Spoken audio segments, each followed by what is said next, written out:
आज हम 11वीं गणित में पढ़ेंगे अध्याय 2B को पढ़ेंगे समृद्ध संख्या और द्विआधारी समीकरण। ठीक है, तो इस अध्याय में जो है बहुत ही अच्छा इंटरेस्टेड अध्याय है और इस टाइप का अध्याय जो है हम अभी पिछले क्लासों में नहीं पढ़े। ठीक है, एक नया हमें चीज देखने को मिलेगा, तो हम इसकी थोड़ा शुरुआत कर लेते हैं। पहला बेसिक समझ लेते हैं कि बेसिक क्या क्या चीज है। ठीक है, सबसे पहले हम जानते हैं प्राकृतिक संख्याओं के बारे में। हम छोटी क्लास में पढ़ते आते हैं, चौथी पांचवी क्लास से प्राकृतिक संख्या पढ़ते हैं जिनको n से प्रदर्शित करते हैं, तथा 1 2 3 4 5 से लेकर जो अनंत तक की जो भी संख्या वो क्या है, प्राकृतिक संख्या है। ठीक है, उसके बाद पूर्णांक संख्या। पूर्णांक संख्या क्या होते हैं, जो ऋणात्मक से शुरू होते हैं और धनात्मक तक के जो समाप्त होते हैं उन संख्याओं को हम क्या कहते हैं, पूर्णांक संख्या कहते हैं, जिसको किसे प्रदर्शित करते हैं, ऐसे प्रदर्शित करते हैं। ठीक है, उसके बाद परिमेय संख्या। परिमेय संख्या क्या रहते हैं, भिन्न के रूप में रहते हैं, उसको हम परिमेय संख्या कहते हैं, जो माइनस और प्लस वाले भी हो सकते हैं। और उसके बाद एक अभाज्य संख्या है, ऐसी संख्या जो स्वयं के पहाड़ा या स्वयं टेबल से तो भागित जाएगा लेकिन दूसरी संख्या से नहीं जाएगा, वो क्या कहलाते हैं, अभाज्य संख्या। जैसे कि 2 3 5 7 11 13 जो 19 है, ये जो सब संख्याएं कौन है, अभाज्य संख्या। अब हम जो है 11वीं मैथ्स में हम पढ़ेंगे एक नया क्या बोलते हैं, संख्या, जिसको हम समृद्ध संख्या कहते हैं। तो मान लेते हैं कि हमारे पास कोई दो संख्या है।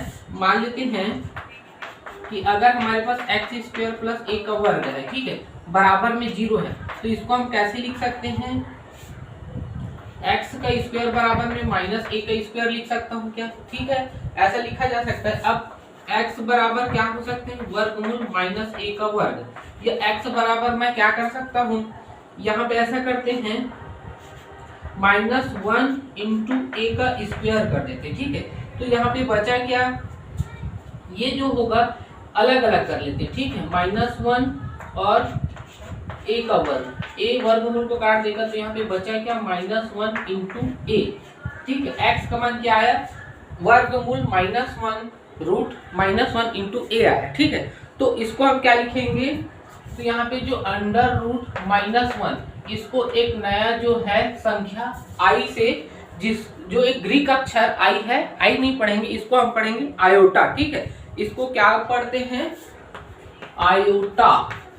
है समझ में। ये जो संख्या जो है एक काल्पनिक संख्या है, जबकि ये क्या है, एक वास्तविक संख्या है। x और a जो है वास्तविक संख्या है, और ये जो है i जो है, जिसका मान क्या है, वर्गमूल -1 क्या है, एक काल्पनिक संख्या है। ठीक है, ये क्या है, काल्पनिक संख्या है। ठीक है, ऐसा समझ में, इसको हम बोलते हैं काल्पनिक संख्या कहते हैं। ठीक है, तो इस प्रकार से हम इसको क्या लिख सकते हैं, तो x बराबर क्या हो जाएगा, x बराबर +-1 i हम लिख सकते हैं। ठीक है, ऐसा समझ में। तो इस प्रकार से जो हो जाएगा, इसका फार्मूला बन जाएगा। ठीक है, अब देखिए आगे, इसको हम क्या बोलेंगे, काल्पनिक संख्या। ठीक है, अब समृद्ध संख्या। अब हम आगे बात करते हैं समृद्ध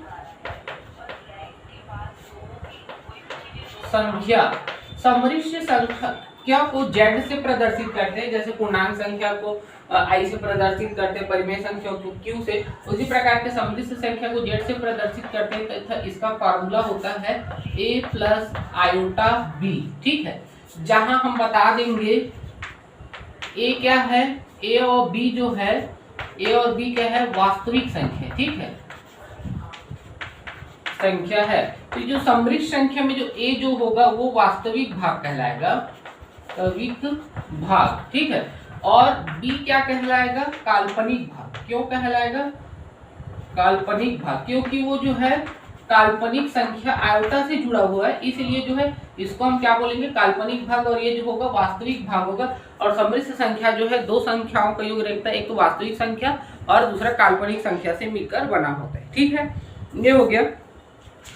अब जो है इसकी अगर हम बात करते हैं, अगर जो एक समृद्ध संख्या है, ठीक है, समृद्ध संख्या क्या है, a प्लस आयोटा b, तो इसको जब 0 के बराबर करना होता है तो दोनों को अलग अलग 0 के बराबर करते हैं। ठीक है, वास्तविक भाग को अलग आप 0 के बराबर कीजिएगा, काल्पनिक भाग को अलग 0 के बराबर कीजिए। इसका प्रयोग कब होगा, जैसे गुणनखंड में क्या होता है, x माइनस b, इस टाइप का रहता है, तो दोनों को अलग अलग 0 के बराबर करते हैं। ठीक है, तो यहाँ पे जब एक समृद्ध संख्या रहेगा और उसको 0 के बराबर जब तुलना करना रहेगा, जब कुछ भी मान निकालना रहेगा x का, तब वहां पे हम ऐसा करेंगे। ठीक है, अगर दो सम्मिश्र संख्या है हमारे पास, मान लेते हैं पहली सम्मिश्र संख्या a प्लस आयोटा b है और दूसरा सम्मिश्र संख्या c प्लस आयोटा d है, तो यहाँ पे कौन कौन जीरो के बराबर होगा?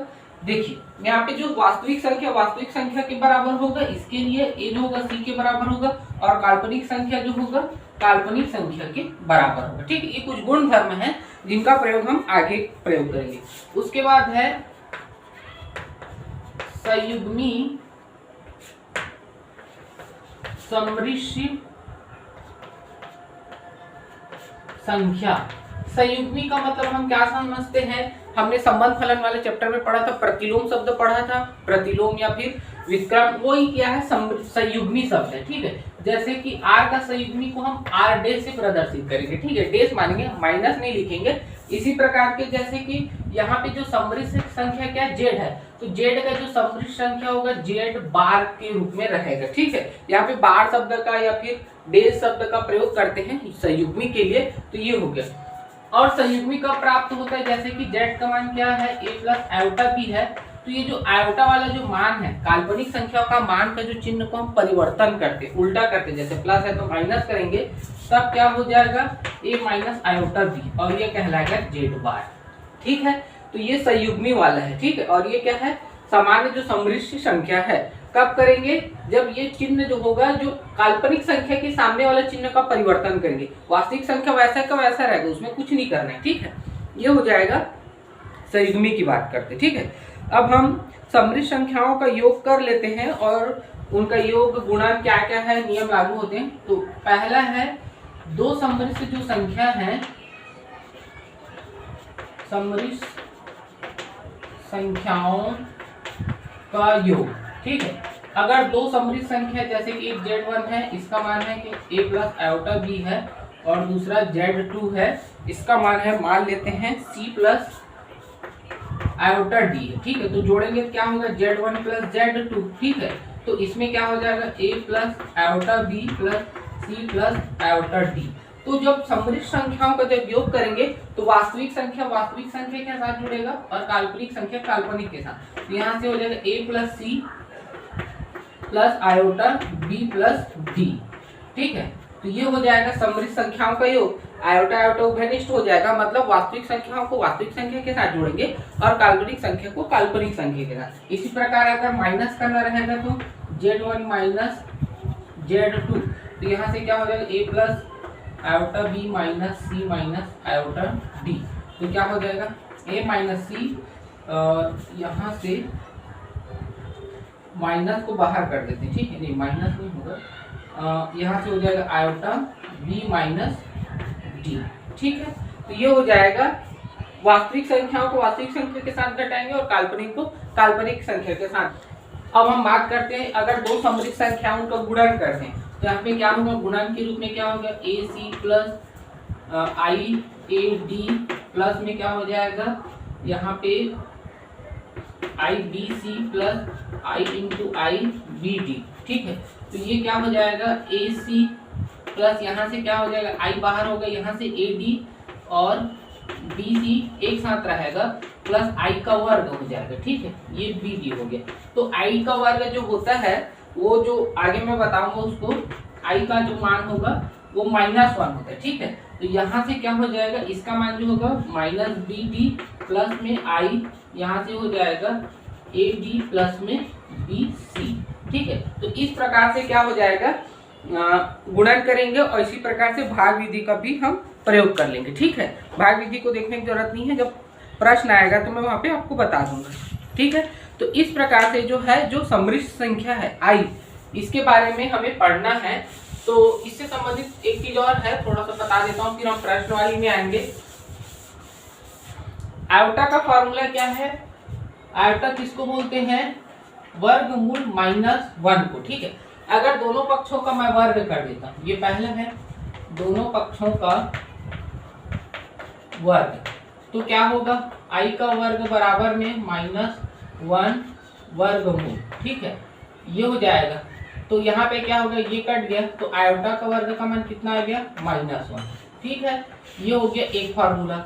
उसके बाद ये हो गया दूसरा। ठीक है, अब जो है दोनों पक्षों में आयोटा का गुणा कर देते, ठीक है। इसी में तो दोनों पक्षों में आयोटा को गुणा करेंगे, आयोटा इंटू आयोटा बराबर में -1 के गुणित में आयोटा, ठीक है। तो यहाँ पे कितना हो जाएगा, आयोटा की घात कितना हो गया, 3 हो गया, और यहाँ पे -1 की गुणा आयोटा के साथ करेंगे तो आयोटा बस आएगा, ठीक है। एक फार्मूला ये हो गया। उसके बाद है फिर से दोनों पक्षों में आयोटा का गुणा करते हैं, आयोटा का गुणा, तो यहाँ पे क्या होगा, आयोटा का फिर से गुणा करेंगे, आयोटा की घात 3 इंटू आयोटा बराबर में माइनस आयोटा गुणित आयोटा, यहाँ पे कितना हो जाएगा, आयोटा की घात 4 और यहाँ पे माइनस आयोटा की घात 2, ठीक है। तो आयोटा की घात 4, ठीक है, ये है। अब इधर कितना है, आयोटा की घात माइनस आयोटा की घात 2, आयोटा की घात 2 का फॉर्मूला क्या होता है, -1, ये माइनस पहले से है और एक -1 और, तो आयोटा की घात 4 का मान कितना होगा, +1, तो ये है एक फार्मूला, ठीक है। तो 4 फार्मूला है इसके लिए। सबसे पहले आयोटा का मान √-1 होगा, आयोटा स्क्वायर का मान -1, आयोटा की घात 3 का मान होगा माइनस आयोटा होता है, और आयोटा की घात 4 का मान होता है 1। ये चीजें आपको याद रखना है, ठीक है। इसी पे आधारित है हमारा प्रश्नावली, तो उसमें आ जाते हैं अब। तो प्रश्नावली है हमारा पहला, क्या है, 2B.1 में निम्न के क्या है, मान ज्ञात करना है, ठीक है। निम्न के हमें मान ज्ञात करना है, तो इसके लिए शुरू करते हैं पहला से।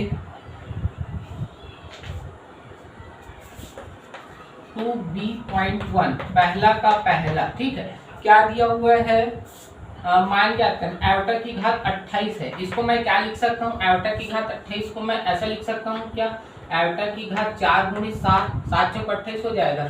अब यहाँ पे देखिए, इसको हम कैसे लिख सकते हैं, आयोटा की घात 4 और उसकी घात में 7, ऐसा लिखा जा सकता है। अब आयोटा की घात 4 का मान कितना होता है, 1, और 1 की घात 7 मतलब क्या हो जाएगा, 1, यहाँ पे लिख देंगे, आयोटा की घात 4 का मान कितना होता है, 1, ठीक है। तो इस प्रकार से हम इसका आंसर निकाल लेंगे। अब आगे देखते हैं, दूसरा तीसरा आप बना लेना, ठीक है, ऐसी बन जाएगा। मैं बता रहा हूँ 5वां नंबर, 5वां में क्या है, आयोटा की घात में कितना दिया हुआ है, -37 दिया हुआ है, ठीक है। इसको मैं क्या लिख सकता हूँ, आयोटा की घात -36 और -1 लिख सकता हूँ क्या, ठीक है, ये हो गया। अब इसको आगे क्या लिखा जा सकता है, आयोटा की घात, इसको मैं क्या कर देता हूँ, 4 गुणित 9 लिख देता हूँ, ठीक है, इसको और एक अलग आयोटा कर देता हूँ, आयोटा की घात में -1, ठीक है। ऐसा किया जा सकता है क्या, ठीक है, यहाँ तक कि क्लियर हो गया। अब इसको आगे कैसे हल करेंगे, यहाँ पे आयोटा की घात 4 और उसकी घात में 9 कर देते, ठीक है, और इसको कैसे लिखेंगे, 1/आयोटा, ठीक है, -1 है इसलिए। अब इसका मान तो 1 हो जाएगा, 1 की घात में -1 बटे में आयोटा, तो इसका आंसर कितना आएगा, 1 की घात में कोई भी संख्या 1 ही रहता है, बटे में कितना हो जाएगा। इसमें और क्या कर सकते हैं, ऊपर नीचे आयोटा का गुणा कर लेते हैं, ठीक है। ये हो गया, आयोटा का गुणा करने से क्या हो जाएगा, ये हो गया आयोटा और ये हो गया आयोटा का वर्ग। आयोटा का वर्ग का मान कितना होता है, आयोटा का वर्ग का मान होता है -1, ये हो गया -1, तो इसका आंसर क्या हो जाएगा, माइनस आयोटा। तो इस प्रकार से इसका आंसर निकालना है, मतलब उसको सरल करना है, छोटा रूप में लाना है, ठीक है। तो इस प्रकार से ये बन जाएगा। अब देखते हैं, एक प्रश्न देखते हैं, 6वां देख लेते हैं। 6वां में क्या है, माइनस आयोटा की घात में 58 है। तो किसी भी संख्या, ऋणात्मक संख्या के घात में अगर सम संख्या रहता है तो धनात्मक होता है, तो इसको हम लिख सकते हैं आयोटा की घात में -58, ठीक है। या इसको हम कैसे लिख सकते हैं, 58 को हम 56 60 धन 2 ऐसा लिखा जा सकता है। अब इसको अलग अलग कर लेते हैं, आयोटा की घात 60 को मैं 4 गुणित 15 कर देता हूँ, ठीक है, यहाँ पे इसका माइनस में है -15 और गुणित आयोटा की घात 2 को अलग, तो यहाँ पे कितना हो जाएगा, इसका मान 1 की घात 15 और आयोटा की घात 2 का मान कितना हो गया, -1, तो इसका आंसर आ जाएगा -1। तो इस प्रकार से आपको जो पहला प्रश्न है उन प्रश्नों को आपको बनाना है, ठीक है।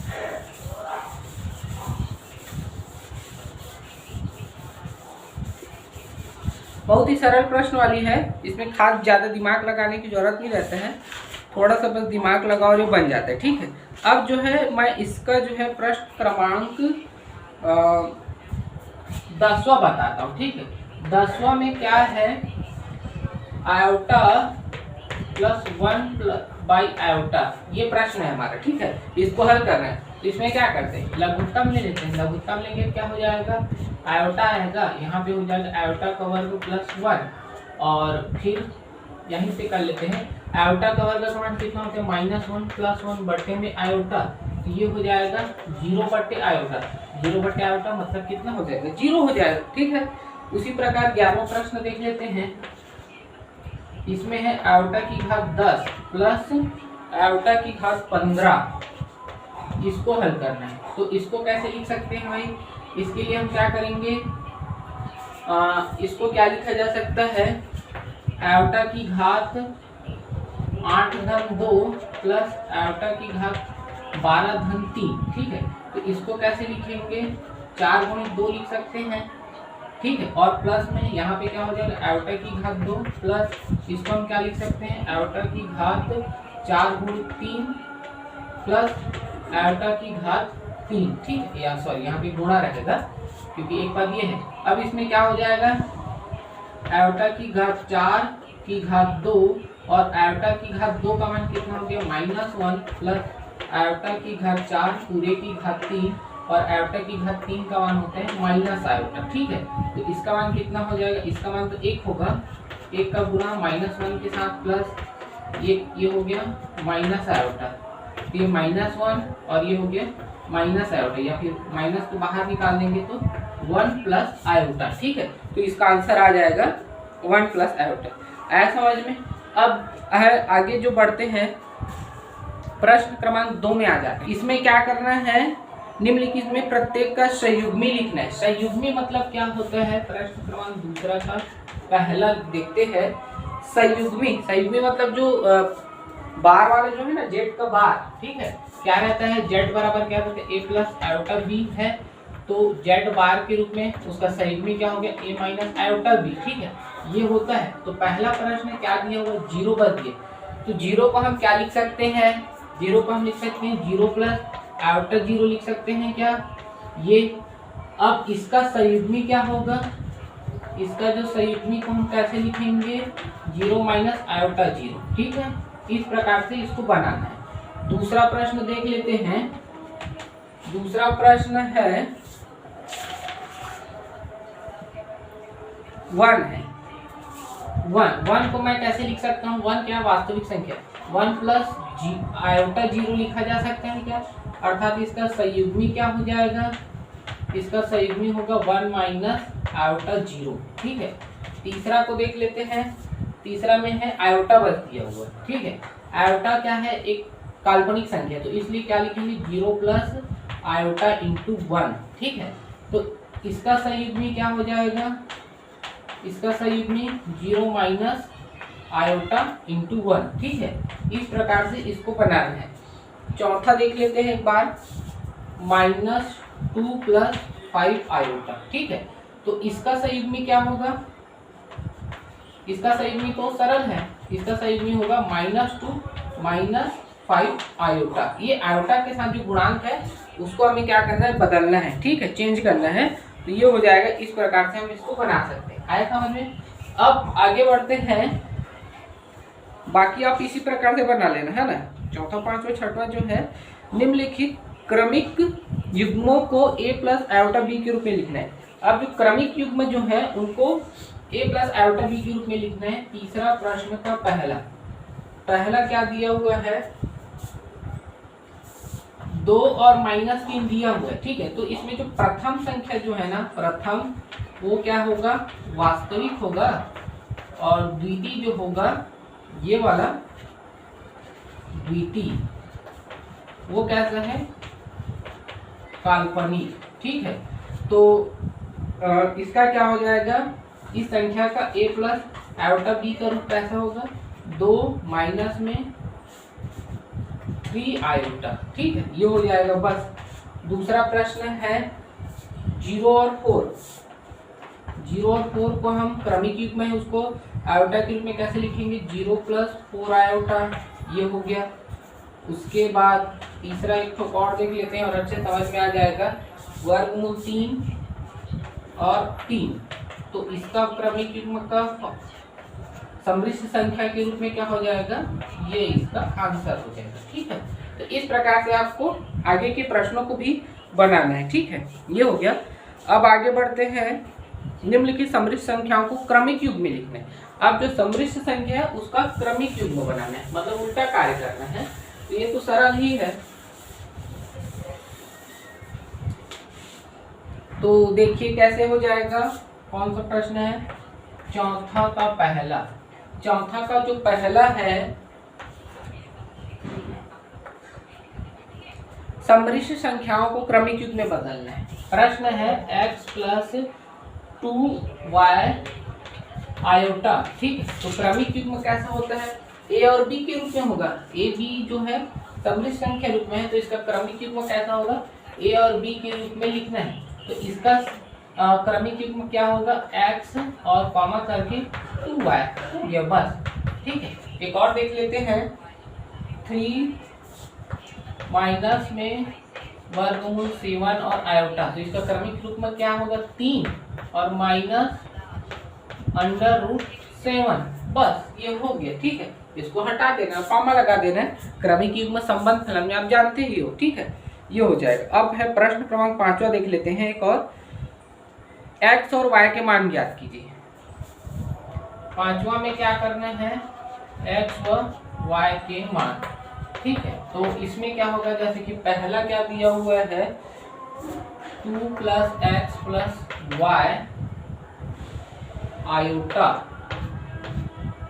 और बराबर में है 3 - आयोटा। ठीक है, इसमें हमें क्या करना है, x और y के मान ज्ञात। पहले इसको क्या कर लेते हैं, 2 + x + y आयोटा बराबर में 3 - आयोटा। ठीक है, अब इसको मैं क्या कर सकता हूँ, 2 + x को एक साथ रख लेते हैं और x प्लस यहाँ से आयोटा इंटू y कर लेता हूँ। ठीक है, और इधर 3 - 1 इंटू आयोटा, ऐसा कर लेते हैं। अब जो है वास्तविक संख्या और काल्पनिक संख्या की तुलना करेंगे। अलग अलग जो है वास्तविक और काल्पनिक संख्या की तुलना करेंगे। तो देखिए यहाँ पे वास्तविक संख्या कौन है, LHS में x + 2 है और इधर कितना है, 3, तो x का मान क्या हो जाएगा, 3 - 2, तो x का मान हो गया 1। ठीक है, ये क्या है, वास्तविक संख्या। काल्पनिक संख्या में आयोटा का तुलना आयोटा से करेंगे, तो y बराबर कितना हो गया, -1, तो y का मान कितना आ गया, -1। ये हो गया x और y के मान। ठीक है, ऐसा समझ में इस प्रकार से इनको बनाना है। ठीक है, एक और देख लेते हैं, फिर अच्छे से और समझ में आ जाएगा। इसमें ऐसा करते हैं, लास्ट वाला देखते हैं, चौथा नंबर, x - i y और बराबर में है 3i 1 - 2i। ठीक है, तो इधर कुछ करने की जरूरत नहीं है।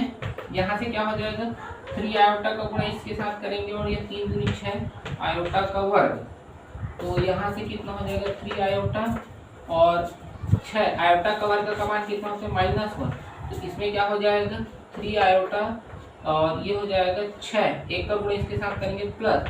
तो अब जो है तुलना से, ठीक है, ये हो गया x - i तुलना, किसका किसका तुलना करेंगे, वास्तविक संख्या और काल्पनिक संख्या का तुलना करेंगे। तो इधर x का मान कितना आ जाएगा, 6 आएगा, क्योंकि वास्तविक संख्या कौन है, 6 है ना, आयोटा लगा वाला नहीं है। और इधर y बराबर कितना हो जाएगा, या फिर -y बराबर कितना हो गया, ये माइनस है i के साथ। ठीक है, और इसका मान कितना हो गया, 3 के बराबर, या फिर y बराबर कितना हो जाएगा, -3। ठीक है, माइनस का पक्षांतर कर देंगे। तो इस प्रकार से ये x का मान और दूसरा है y का मान हम ज्ञात कर सकते हैं। ठीक है, आज के लिए इतना ही, बाकी हम कल बताएंगे।